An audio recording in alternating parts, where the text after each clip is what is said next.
రాజకీయ పార్టీలు తమ తమ యొక్క విధానాలను ఆలోచనలని ప్రజల ముందు వివరించడం జరిగింది. సరే, ఎవరు ఎన్ని మాట్లాడినా నేను ఒక సూచన చేయదలుచుకున్నా.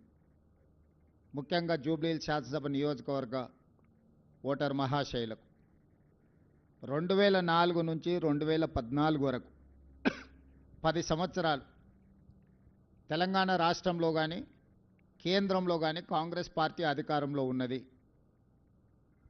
2014 నుంచి 2024 వరకు 10 సంవత్సరాలు రాష్ట్రంలో బీఆర్ఎస్, కేంద్రంలో బీజేపీ అధికారంలో ఉంది. ఆనాడు 2004 నుంచి 2014 వరకు 10 సంవత్సరాలు రాష్ట్ర కేంద్రంలో కాంగ్రెస్ పార్టీ అధికారంలో ఉన్నప్పుడు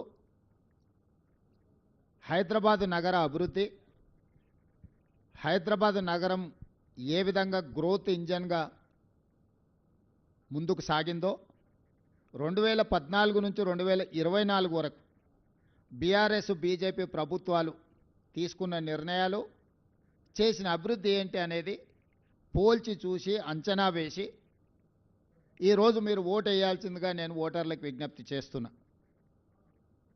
భారతదేశంలోనే మెట్రోపాలిటన్ నగరాలలో ఢిల్లీ, ముంబై, చెన్నై, బెంగళూరుతో పోటీ పడే విధంగా హైదరాబాదు నగరం ఎప్పుడు అభివృద్ధి చెందింది?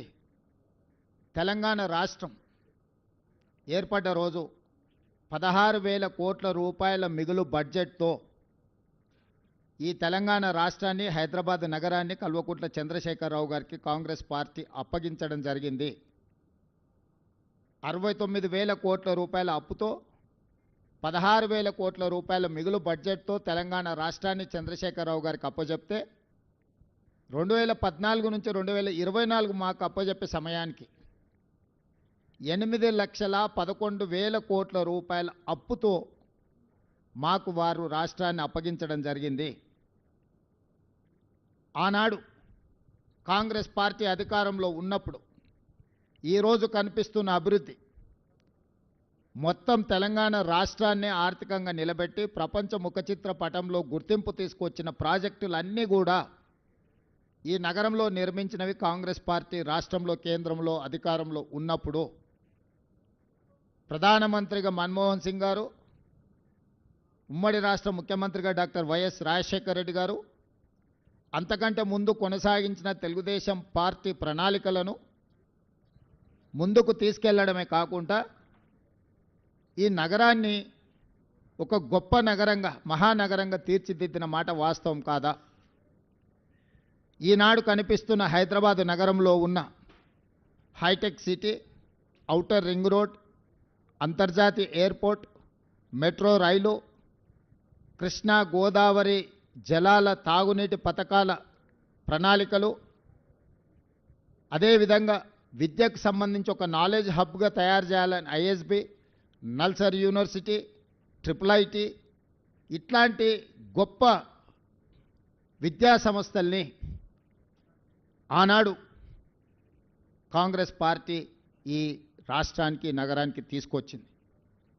ఎక్కడ కూడా వివక్ష చూపించకుండా తెలుగుదేశం పార్టీ ఆలోచనలో అవసరమైన అభివృద్ధిని ఆ 10 సంవత్సరాలు కాంగ్రెస్ పార్టీ కొనసాగించడం వల్ల ఈరోజు అంతర్జాతీయ ప్రమాణాలతో కూడుకున్న నగరంగా 16,000 కోట్ల రూపాయల మిగులు బడ్జెట్తో తెలంగాణ రాష్ట్రాన్ని చంద్రశేఖరరావు గారికి అప్పచెప్పినాము. మీడియా మిత్రులకు ఈరోజు నేను విజ్ఞప్తి చేస్తున్నా, ఈ గ్రోత్ ఇంజన్స్ మొత్తం కాంగ్రెస్ పార్టీ తీసుకొచ్చినాయి కదా. ఈరోజు ఐటీ కంపెనీలు, ఫార్మా కంపెనీలు, విద్యా సంస్థలు, మెట్రో రైలు, మెట్రో జలాలు, ఔటర్ రింగ్ రోడ్డు, హైటెక్ సిటీ, అంతర్జాతీయ airport, knowledge park, financial district, American consulate, ఇతర దేశాలకు సంబంధించిన కౌన్సిలేట్ జనరల్స్ని హైదరాబాద్కి రప్పించి ఈ హైదరాబాదు నగరానికి అంతర్జాతీయ గుర్తింపు తీసుకొచ్చింది 2004 నుంచి 2014 సంవత్సరంలో కాదా? ఇదే కాదు, 2013 సంవత్సరంలో ఐటీ ఉద్యోగాలను పెంచాలని ఐటీఐఆర్ కారిడార్ను తెలంగాణ రాష్ట్రానికి మన్మోహన్ సింగ్ గారు ఇస్తే మోడీ గారు చంద్రశేఖరరావు గారు 2017లో ఐటీ కారిడార్ను రద్దు చేసి లక్షలాది మంది ఐటీ నిపుణుల యొక్క ఉద్యోగ ఉపాధి అవకాశాలను పోగొట్టింది కేసీఆర్ నరేంద్ర మోడీ గారు కాదా? ఈరోజు ప్రత్యక్షంగా లక్షలాది ఉద్యోగాలు, లక్షలాది కోట్ల రూపాయల ఆదాయం ఈ రాష్ట్రానికి వచ్చింది అని అంటే 2004 నుంచి 2014 వరకు ఆనాటి ప్రభుత్వం తీసుకున్న భవిష్యత్ కార్యాచరణ కాదా? మరి 2014 నుంచి 2024 వరకు చంద్రశేఖరరావు గారు, నరేంద్ర మోడీ గారు, కిషన్ రెడ్డి గారు, కేటీఆర్ ఈ నలుగురు కలిసి హైదరాబాదు నగరంలో చేసిన అభివృద్ధి ఏదో ఒకటి చెప్పండి. వరదలు వచ్చినప్పుడు హైదరాబాదు నగరం నిండా మునిగిపోతే కేంద్రం నుంచి చిల్లి గవ్వ కూడా కిషన్ రెడ్డి గారు తీసుకురాలి కేంద్ర మంత్రిగా. సచివాలయంలో ఉన్న దేవాలయాన్ని కూలగొడితే కూడా, సచివాలయంలో ఉన్న మసీదును కేసీఆర్ కూలగొడితే కూడా, కిషన్ రెడ్డి గారు సొంత నియోజకవర్గంలో ఇంత దుర్మార్గం జరిగితే కూడా ప్రశ్నించలేదు. వాళ్ళు పదే పదే చెప్పే కమాండ్ కంట్రోల్ రూమ్, సచివాలయం, ప్రగతి భవన్, కాళేశ్వరం ప్రారంభించి పూర్తి చేసినవి ఈ 4 చంద్రశేఖరరావు తెలంగాణ రాష్ట్రంలో. 1,50,000 కోట్ల రూపాయల అంచనాలతో మొదలుపెట్టిన కాళేశ్వరం 1,02,000 కోట్ల రూపాయల బిల్లులు చెల్లించిండు కాంట్రాక్టర్లు. కాళేశ్వరం కట్టడం, కాళేశ్వరం కూడడం 3 సంవత్సరాలలో జరిగిపోయింది. 1,00,000 కోట్ల రూపాయలు గోదావరి పాలైపోయినాయి.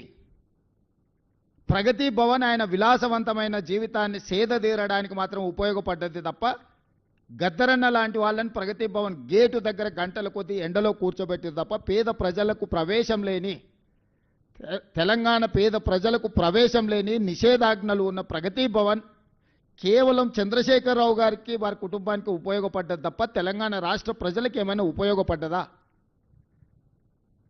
ఈరోజు మేము కట్టినమని చెప్పుకుంటున్న సచివాలయం ఉమ్మడి రాష్ట్రానికే పరిపాలనను అందించి 23 జిల్లాలను దాదాపుగా 10 కోట్ల ఉమ్మడి రాష్ట్ర ప్రజలకు పరిపాలన అందించిన వసతులున్న నిఖార్సైన ఉమ్మడి ఆంధ్రప్రదేశ్ సచివాలయాన్ని కూలగొట్టి 2,000 కోట్ల రూపాయలు ఖర్చు పెట్టి కట్టిన సచివాలయం కేవలం కొడుకు రాజకీయ భవిష్యత్తు కోసం వాస్తును సరిదిద్దడానికే కూలగొట్టి కొత్తది నిర్మించిండు.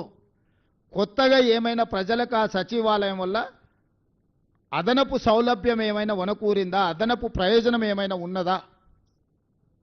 ప్రభుత్వంలో సచివాలయం కట్టడం వల్ల నూతనంగా ఏమైనా ఉద్యోగాలు వచ్చినాయా? ఎవరికైనా